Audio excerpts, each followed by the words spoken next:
Assalamu alaikum. This is the tutorial for the lab number 4, which is very much important lab. Unfortunately, we don't have the luxury of face-to-face mode teaching. That's why we are getting online labs. अच्छा, ये जो lab number 4 है बहुत important lab है, ठीक है। आपने course में, मुझे नहीं मालूम आपने पीआईडी पढ़ा है या नहीं पढ़ा है। अब यहाँ पर हम इसको पढ़ते हैं, ठीक है। लैब नंबर 1 में हमने आपको सिखाया था कि किस तरह ट्रांसफर फंक्शन जो है वो लिखते हैं। मैटलैब में हम पहले नोमिनेटर लिखते थे, फिर डिनोमिनेटर, फिर हम ट्रांसफर फंक्शन का कमांड लिखते हैं। लैब नंबर 2 में हमने उसको प्लॉट करना सिखाया। लैब नंबर 3 में फिर स्टेप फंक्शन सिखाया कि लेट्स सपोज अगर हमारा इनपुट स्टेप हो तो उसका बिहेवियर किस तरह होगा।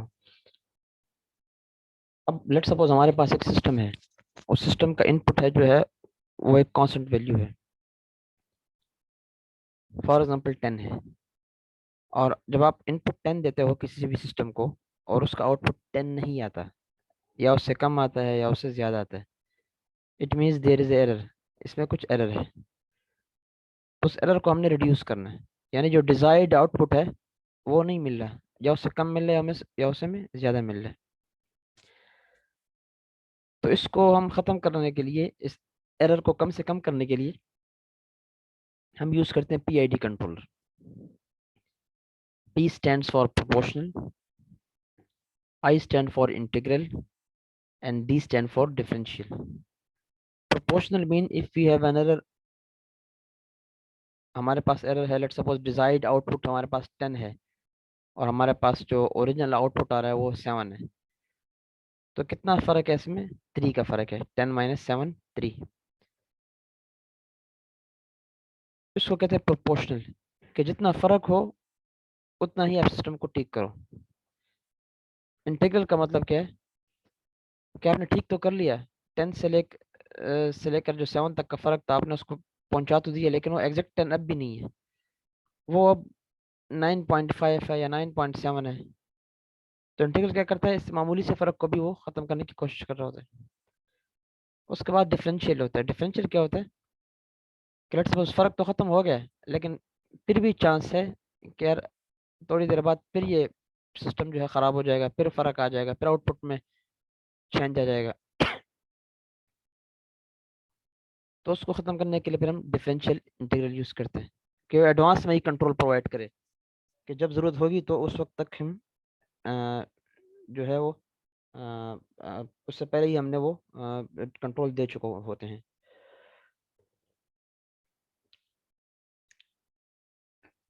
अब ये इंतहाई आसान कंट्रोलर है। जब हम प्रोपोर्शनल कंट्रोलर अप्लाई करते हैं उसको हम कहते हैं केपी। जब हम इंटीग्रल कंट्रोल अप्लाई करते हैं उसको हम कहते हैं के आई वाई एस। और जब हम डिफरेंशियल अप्लाई करते हैं उसको हम कहते हैं के डी इंटू एस। ये इंतहाई आसान है। स्टेप्स क्या है? अच्छा, ये कुछ चीज़ें ज़रूरी हैं, वाइवा में पूछी जा सकती हैं। Rise time. राइज टाइम का मतलब है कि कोई भी फंक्शन जब शुरू होता है तो कितने टाइम में वो अपने मैक्सिमम पॉइंट को अचीव कर लेते हैं, उसको कहते हैं राइज टाइम, यानी कितने टाइम में वो राइज होता है। ओवरशूट। ओवरशूट का मतलब है कि जब हमारे पास कोई सिस्टम हो और वो सिस्टम की डिजायर्ड आउटपुट 10 हो, लेकिन जब वो शुरू हो जाता है तो 10 की बजाय 11 तक पहुंच जाता है या 12 तक पहुंच जाता है, फिर दोबारा 10 तक आ जाता है। तो 10 की बजाय 11 या 12 तक जो पहुंचा है और फिर दोबारा 10 तक आया, इसको कहते हैं ओवरशूट, ठीक है।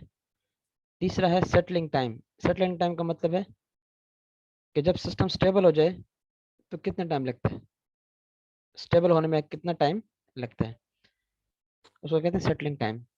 And the last one is steady state error. Steady state error का मतलब है जब सिस्टम हमारा स्टेबल हो जाता है। आफ्टर स्टेबिलिटी क्या एरर होता है, यानी कि सिस्टम हमारा स्टेबल हो गया और 9.5 पे हो गया।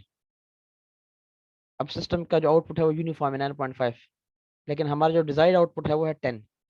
तो इसको कहते हैं स्टेडी स्टेट एरर। कि 0.5 जो है वो भी हमारे पास स्टेडी स्टेट एरर है।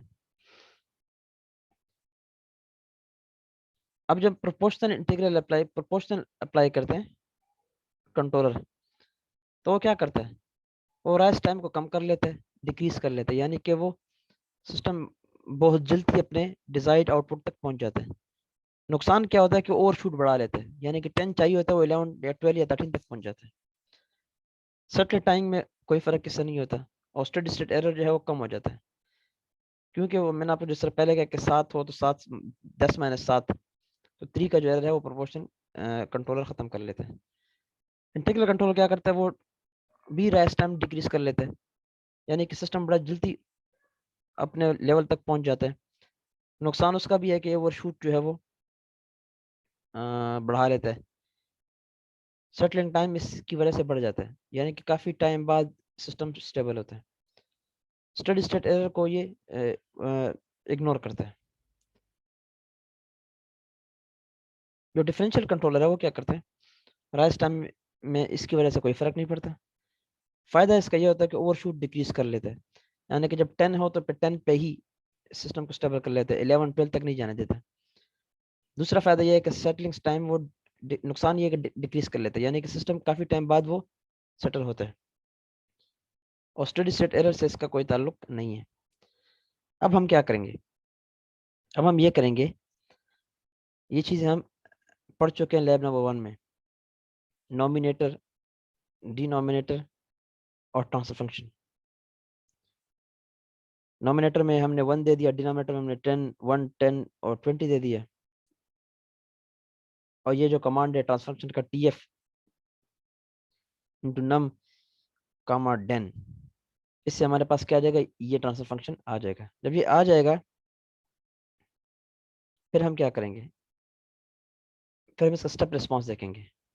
तो ये हम लैब नंबर 2 में पढ़ चुके हैं, स्टेप रिस्पॉन्स के हम क्या करेंगे, स्टेप इंटू जी, जी हमने उस फंक्शन का ट्रांसफर फंक्शन का नाम दिया हुआ है। तो ये हमारे पास स्टेप रिस्पॉन्स आ गया। अब स्टेप रिस्पॉन्स देखें, अब ये बड़ी इंपॉर्टेंट चीज़ है, इसका राइज टाइम क्या है। राइज टाइम मतलब कितने टाइम में ये अपने पीक तक पहुंचता है, 0.05 सेकेंड, ये क्या है इसका राइज टाइम। सेटलिंग टाइम क्या है कि कितने टाइम, सॉरी ये राइज टाइम जो है वो 0.2 सेकेंड है, सॉरी 2 सेकेंड, कि 2 सेकेंड के बाद वो फुल पीक तक पहुंच जाता है। देख लें यहाँ से इंक्रीज हो रहा है हो रहा है हो रहा है हो रहा है, यहाँ तक जब फुल पीक तक पहुंच जाता है तो टाइम क्या होता है, 2 सेकेंड। सेटलिंग टाइम क्या है कि जब वो स्टेबल हो जाता है, तो 2.5 सेकेंड के बाद वो क्या हो जाता है, स्टेबल हो जाता है। ठीक है,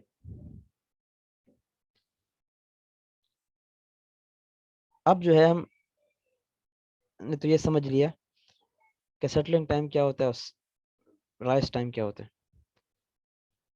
अब देख लें, इसको 1 होना चाहिए, इसको 1 होना चाहिए एम्पलीट्यूड, क्योंकि स्टेप फंक्शन का जो मैग्नीट्यूड है 1 होता है, ये 0.05 है, मतलब बाकी जो है हमारा लॉस है। इसका मतलब ये है कि जो DC गेन है प्लांट का वो है 0.05, यानी कि 1/20। इसका मतलब है कि 20 टाइम्स हमारे इनपुट को क्या कर लेते, कम कर लेते हैं, जो नुकसान है। इसमें एरर क्या है, 0.095, यानी कि हमारी रिक्वायर्ड आउटपुट 1 है और वो हमें दे रहे 0.5, तो 0.95 जो है 95% हमारा लॉस है। ठीक है, और इस टाइम भी तकरीबन 1.5 सेकेंड के आसपास है, तो ये हमारा एरर आ रहा है। ठीक है, अब हम इसमें प्रोपोर्शनल इंटीग्रल लगाते हैं, इंतहाई आसान है, वही नॉमिनेटर वही डिनोमिनेटर। अब एक कमांड हमारा पड़ जाता है, इसमें कहते हैं KP = 10। 10 हमारी मर्जी है, हम 20 भी कर सकते हैं, 30 भी कर सकते हैं। ठीक है, चेक करेंगे कहाँ पर हमारा सिस्टम स्टेबल हो रहा है। फिर ये कमांड है num c1 den c1 = c loop into KP स्टैरिक नम den -1, ये सारा कमांड। और टाइम हमने दे दिया 0 से लेकर 0.01 के डिफरेंस के साथ 2 तक, यानी कि 0 से 2 तक जाएगा और डिफरेंस का 0.01 होगा, यानी कि 0 से 0.01, फिर 0.02, फिर 0.03, इस तरह 2 तक पहुंचेगा। अब ये कमांड आपको याद करना है, ये मैटलैब के अपने कमांड्स हैं। ठीक है, इसमें कोई अंडरस्टैंडिंग या समझने की चीज़ नहीं है। ये आपने जस्ट याद करना है कि ये कमांड है और आपने इसको अप्लाई करना है प्रोपोर्शनल के लिए। मैं इसको इवन अभी मैटलैब पे भी करके दिखाता हूँ आपको। मैं मैटलैब खोल लेता हूँ, इस पर थोड़ा टाइम लगेगा लेकिन।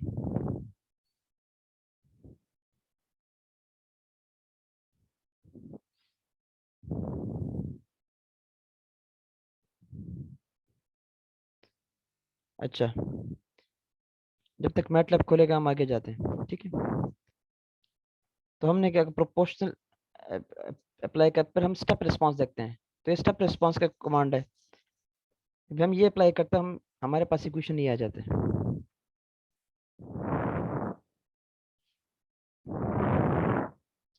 लेकिन पहले क्या था, 0.05 तक था, यहाँ तक था, कर्सर मेरा नजर आ रहा है। अब जो है वो 0.34 तक पहुंच गए।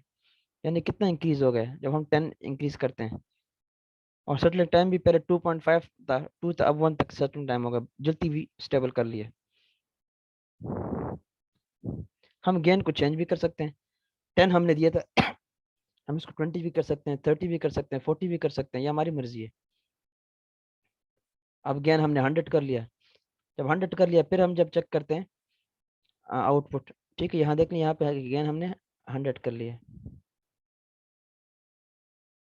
अब जब हम आउटपुट चेक करते हैं, जब आउटपुट चेक करते हैं तो हमारा आउटपुट इससे भी ज़्यादा अच्छा हो चुका होगा। 0.35 की जगह 0.7 0.8 तक पहुंच चुके, 0.82 तक पहुंच चुके। तो हम 1 के करीब करीब जा रहे हैं। लेकिन नुकसान क्या, ओवरशूट आ गए। ओवरशूट है, अब इसको ख़त्म करना है हमने, तो इसको फिर इंटीग्रल या डिफरेंशियल वो ख़त्म कर रहा होता है।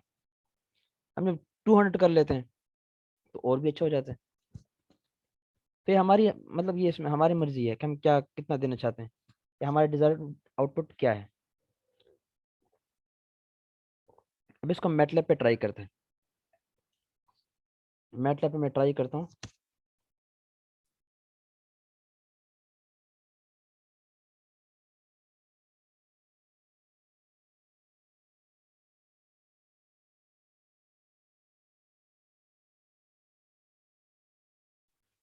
यहाँ पे मैंने दे दिया नम नॉमिनेटर, ठीक है। ये वही मैं रिपीट करूँगा जो हम पढ़ चुके हैं। 1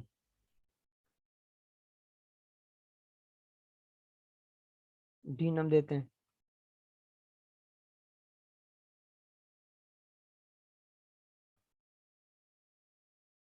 1 स्पेस 10 स्पेस 20। तो इसका ट्रांसफर फंक्शन लगाते हैं, ठीक है। उसका कमांड क्या, T F is equal to, sorry,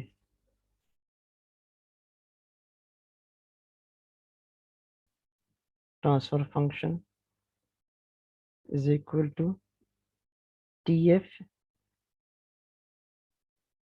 num D num. तो इससे हमारे पास ट्रांसफर फंक्शन आ जाएगा,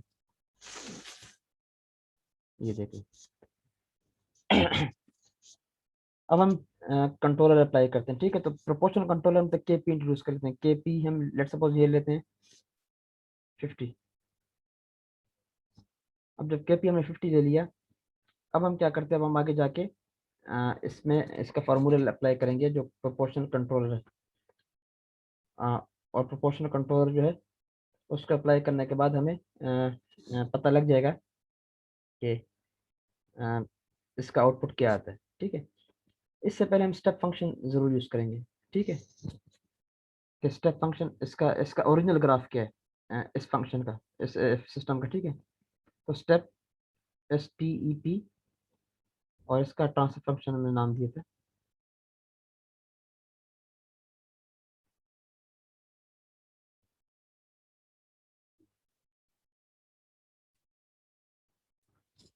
अब हमारे पास ग्राफ आएगा इसका, जो ओरिजिनल सिस्टम है without any controller. It takes with time, कभी कभी टाइम लेता है, मैटलैब ज़रा हैवी सॉफ्टवेयर है।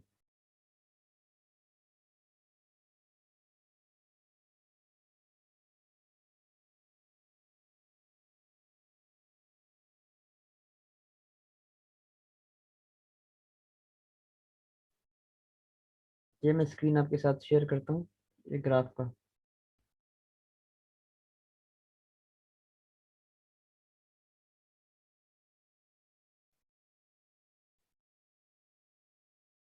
अब ये देख लें, ये हमारे पास स्टेप रिस्पांस का ग्राफ है। स्क्रीन आपको नजर आ रहा होगा, ठीक है।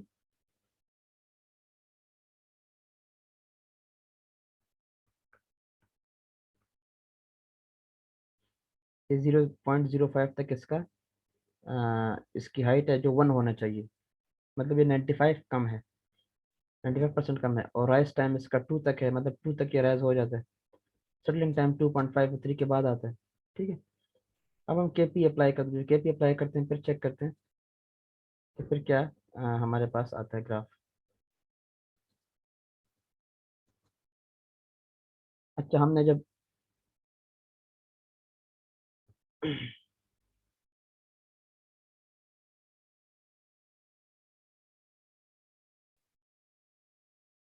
ये उसका ग्राफ है पहले वाले का। अब मैं आपको दोबारा केपी अप्लाई करके दिखाता हूँ।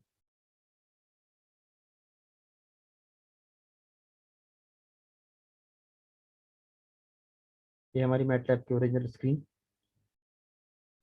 अब केपी का जो कमांड है वो ये है, मैं यहाँ पर इसको लिखता हूँ।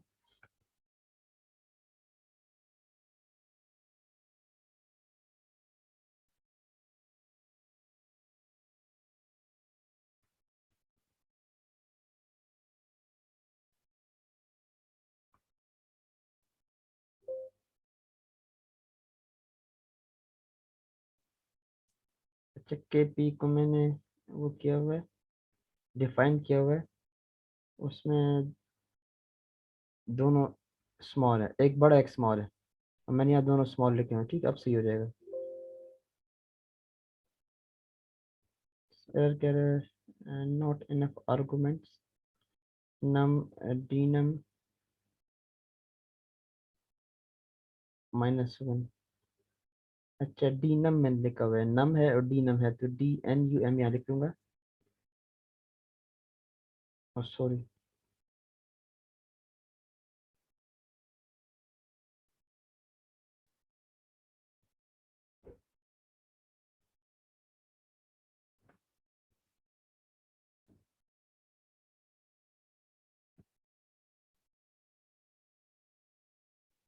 अब आ गए, ठीक है। अब मैं टाइम देता हूँ कि कितने टाइम के लिए सिस्टम चलता रहा या इसका टाइम क्या होना चाहिए। तो टाइम का मैं दूंगा 0 से 2 तक, ठीक है।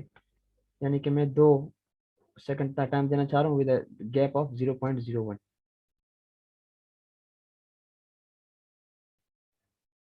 टाइम भी मैंने दे दिया है। अब मैं इसका स्टेप रिस्पॉन्स देखना चाहता हूँ, ठीक है। स्टेप रिस्पॉन्स का क्या है, नए फंक्शन का, जब मैंने 50 इसको के पी दिया हुआ है, तो स्टेप का ये कमांड है, स्टेप और ब्रैकेट में num_c1 इन कामा den_c1 कामा t। अब ये कमांड आपने याद करना है क्योंकि इसका कोई और हल नहीं है। अब मैं जब एंटर करता हूँ तो इसका स्टेप रिस्पॉन्स हमारे पास नहीं आ जाएगा।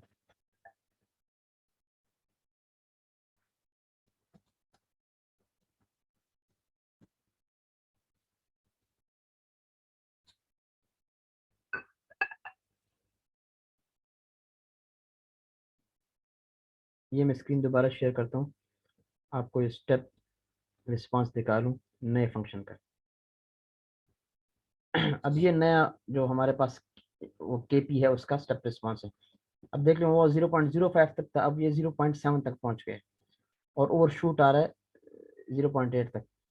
सेटलिंग टाइम देख लें, 0 point rise time, sorry rise time क्या है, यहाँ से लेकर जब यहाँ तक बढ़ रहा है तो उसमें वो 1.5 और 2 के दरमियान था, यहाँ पर 0.4, तो बहुत जल्दी राइस कर गए, ठीक है।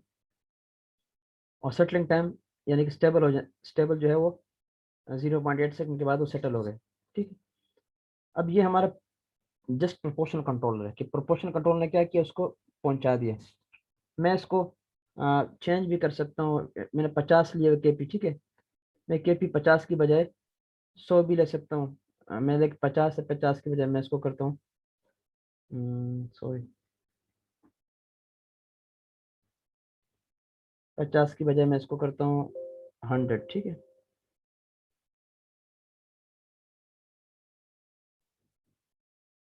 अब मैंने 100 कर लिया 50 की बजाय। जब 100 कर लिया तो अब मैं दोबारा इसका वो करना चाहता हूँ,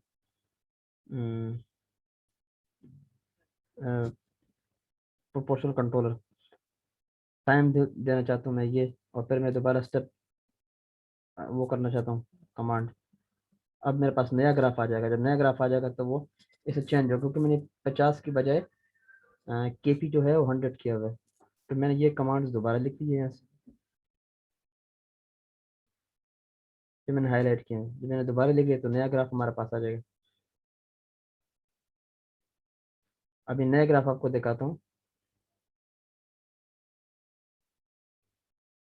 अब वो 0.7 तक था ना पुराना ग्राफ, अब ये देख लें 0.85 तक है, और ओवरशूट काफ़ी बड़ा है, ठीक है। लेकिन सर्टेन टाइम क्या है, बहुत जल्दी 0.2 सेकंड में ये अ, अपने वहाँ तक टारगेट तक पहुँच जाता है। यह है प्रोपोर्शनल कंट्रोलर, ठीक है। अब इसके बाद हम पढ़ते हैं इंटीग्रल कंट्रोलर। वो इंतहाई आसान है, जस्ट कमांड की का फर्क है। हमने गेन चेंज किया तो तभी हमने आउटपुट देख लिया। अब इसके बाद जो है